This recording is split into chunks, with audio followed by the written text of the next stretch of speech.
We were 40 miles from Albany, forget it I never shall. What a terrible storm we had one night on the Erie Canal. Hi, today is August the 6th, it's a Friday. I just landed here in Syracuse, New York. This is the 5th largest city in New York, and it owes all of its prominence, early prominence at least, to the Erie Canal. And we're not going to come down this way to Syracuse, but since I landed here, I thought, what the hell? Let's come down and see the Syracuse Canal Museum. Okay, my brother Jeff's got a story for you.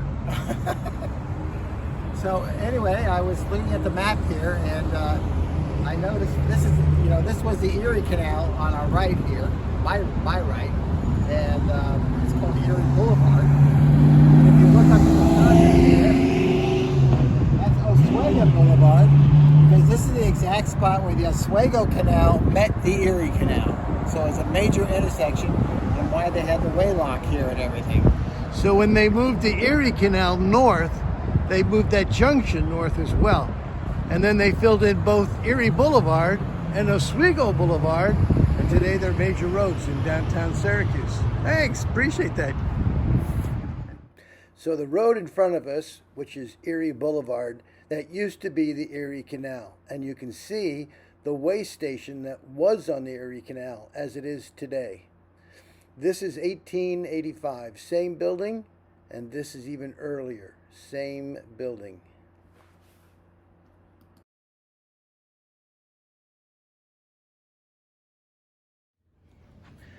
Folks, I'm sorry we have to wear masks in here, but that is the price of COVID. I just met this charming person, and I'm hoping she'll introduce herself. Hi, my name is Natalie Stetson. I am the Executive Director of the Erie Canal Museum. Ellie, can you tell me, I heard a story on YouTube about a ghost. We have had people reporting that they have seen ghosts, it's true. Both upstairs, a gentleman walking about, and then outside children running around. The children running around have been seen more than once. Ooh. Yeah. So the people that were killed in the way cradle were not just adults, they were children. Actually, the only person we know for sure that died in the way chamber was a woman, a captain's wife who fell overboard and got trapped underneath the scale mechanism and drowned down there. She's the only one that we know that died there. But Syracuse is an old city and the canal was dangerous, so wow. Yeah. So what made Syracuse Syracuse? I know the canal helped, but before that there was still a Syracuse. The city of Syracuse was found, the village of Syracuse was founded in 1825, which is the year that the canal opened in its entirety. The salt industry was what brought Europeans to this area first, and what made the city grow. Prior to the canal, prior to the European Americans coming here, Onondaga County was the center of the Haudenosaunee Confederacy, Haudenosaunee Nation. So the home of the Onondaga was where the longhouse was for the entire Haudenosaunee. There's 5 tribes that came together. The burying of the hatchet, you've maybe heard burying the hatchet, that happened right here on the shores of Onondaga Lake.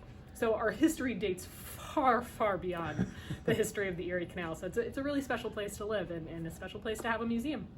So the other towns that we're going to go by, things like Waterloo, Seneca Falls, Clyde, Lyons, Newark, can you shed us any light about what we can expect there? The canal is full of wonderful little towns that all have their own kind of unique history. If you go to one of the little towns on the east of the canal, it's pretty different from the towns on the west of the canal. They all had their own industry, their own bits that made them special and unique, and they aged, like they were founded differently. There was a lot going on east of Syracuse prior to the canal, but west of Syracuse there was not a lot happening before the canal opened up. So you're likely to see charm and delight and local pride, while also seeing a little bit of I don't know. The canal is not as active as it once was, and so how the communities have transformed over time to keep themselves around and relevant. Gotcha. Well, thank you so much for talking with us. My pleasure. Well, I got a mule, and its name is Sal. 15 years on the Erie Canal. It's almost lifelike. I mean, almost life-size, excuse me. And then right across the street is the museum. And then behind the museum is Town Hall. It's a pretty building. Well, standing in front of the Canal Museum, here are some of the other buildings that we see nearby. But let's get cracking. I can't wait to go canal boating tomorrow. Here's some of the tools that we use to plan the next few days. Here's the tool that I use to plan our canal trip. In the UK, you can use Canal Planner AC.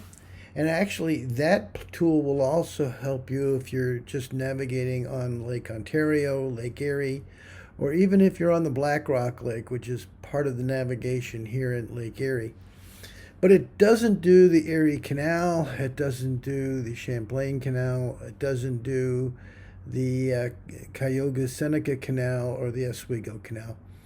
Those you need to go to the New York Canal State Map, and it's simply nycanalmap.com, all one word. So once we're in there, you can see Syracuse, where we were yesterday. There it is. And you can also see now how the Erie Canal bypasses Syracuse. Used to go through, doesn't anymore. Where we're going to be going is, we're going to start off with the Seneca Canal, and right about there is we're picking up our boat. And like I said, we're going to go this way on the Seneca Canal all the way up to the Erie Canal. We hope to get to the Erie Canal sometime Sunday. But let's just show you how I use this map to do my planning. I'm going to go over here and I'm going to click Seneca, and that highlights that canal. I'm then going to come down and say that I want to look at boat rentals, boom, and marinas. No, not marinas, canal amenity centers. And they pop up on the right up on the screen. Now I'm going to zoom in a little bit. And this is where we're picking up our boat. Here in Waterloo, and I believe this is the location. Just a little bit more, and there it is. That's the location. So we pick up our boat there around noon, 2 o'clock, somewhere in there, and we're going to head downstream and stay here at the night. And notice it says Canal Amenity Center. That's one of the places in Seneca Falls that we can tie up at. So if I want to see where the locks are, I click here on the locks, and you can see the locks. And let's just get a little zoomerier in here. It's a nice little canal, or a nice little tool rather. Okay, so we're going to come down the river. We're going to hit this lock. If I want to see what the lock looks like, I clip on it, and it shows me what that lock is going to look like. Looks like Connie's Diner is a good place to stop there in Waterloo. Actually, there are several places in Waterloo. Maybe we'll be able to see them either going out or coming in. But here we're getting down to Seneca Falls. And this bridge is called A Wonderful Life Bridge after the movie It's a Wonderful Life from I think it's 1942. Gould Pumps. Gould Pumps was one of the big places when Seneca Falls was a big manufacturing hub for the world. Some of the biggest pumps were being produced there at Gould's Pump. We're going to tie up right there at the Amenity Center. Oops. And you can see that it shows you all the restaurants. I don't care about all the restaurants, but it shows me the Seneca Museum, Waterways, the Women's Rights Historical Park. We want to see both of those. We're going to stop and have a beer at W.T. Brews. It's a Wonderful Life Museum. Pass. Okay, let's see. Hey, don't go dark on me there.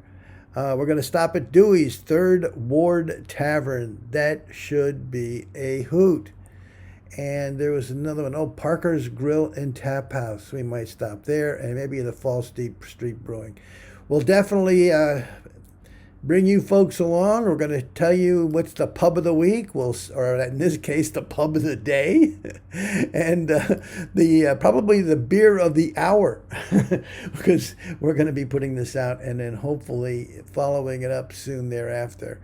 But just to come out just a little bit wider, on Sunday, then we will leave here in Seneca Falls. We'll then proceed up the Cayuga-Seneca Canal, and you can see the locks, and then you can see right here is where it hits the Erie. When it hits the Erie, we're going to then head on over to Clyde. Probably won't stop there. There's not a bunch in Clyde, but we'll talk about it when we go by, and we're going to try to stop Sunday night here in Lyons. So you've got a brief idea of how we use the tool. Each of these places that has the amenities flag, and let me put it up again. No, it's not coming up. It should have come up for Lyons. I don't know why it didn't. Yeah, okay. And it does have a dock in Lyons. And all of these places, when you tie up, they've got electric hookups, landlines, so that you can recharge your batteries. And most of them are free. It's free overnight stay. So, without much further ado, let's get back to what we hope to see on Saturday. One of the things you won't see are any falls in Seneca Falls. And in fact, there never were any natural falls in Seneca Falls. But if you look at this diagram, this topography, you'll see that Seneca Lake and Cayuga Lake, there's a 63-foot drop in altitude between the two. And that means there was 63 feet of water power that could be harnessed. And that's exactly what they did in the early 1800s, between 1805 and 1815. They built 3 man-made waterfalls and changed the name of the town to Seneca Falls.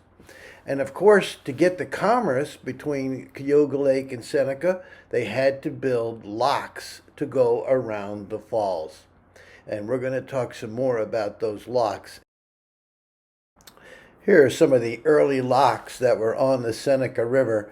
And, you can see the factories that are being built up on the banks, and they're going to take advantage of that drop in the water. And it put Seneca Falls on the map. It made it one of the most prosperous communities with exponential growth in the early part of that 19th century.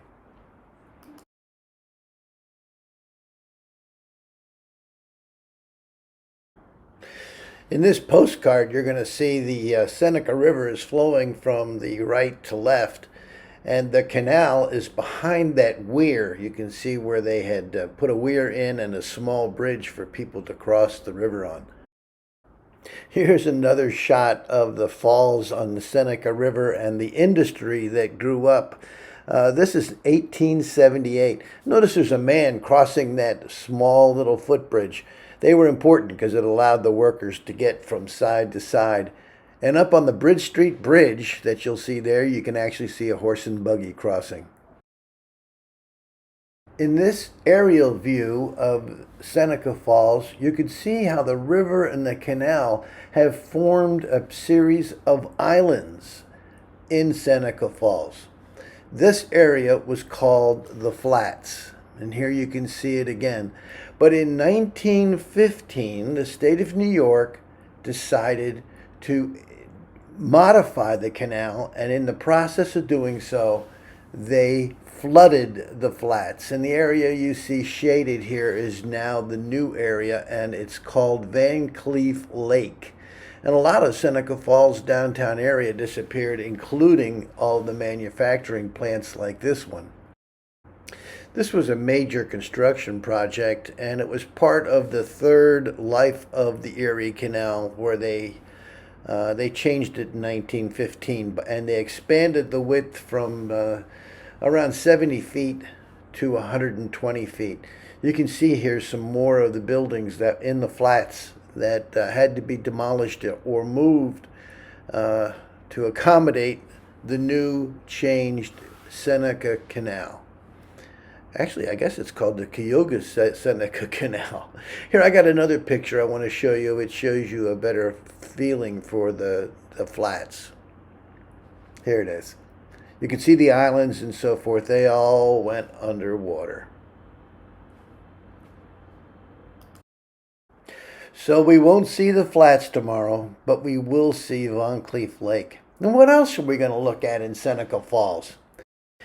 Actually, there are some very significant things to see in Seneca Falls.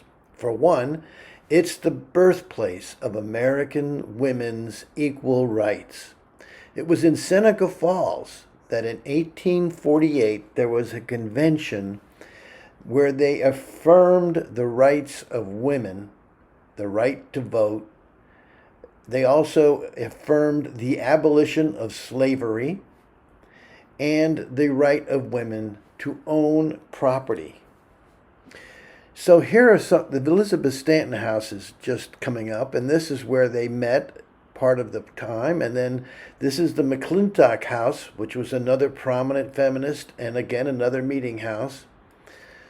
So I'm going to leave you with this. I hope you enjoyed the show. I hope you come back for the next vlog where we'll show you more of what Seneca Falls looks like today.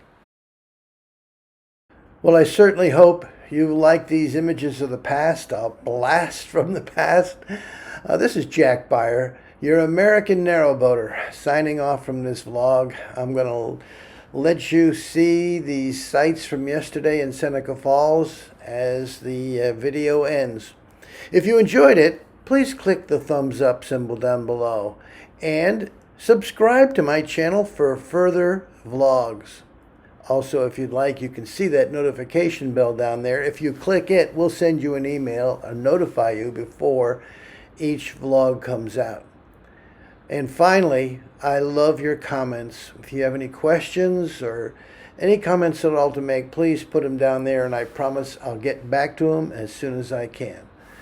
Thanks, and have a wonderful day. Hope you're with us when we explore the Erie Canal tomorrow.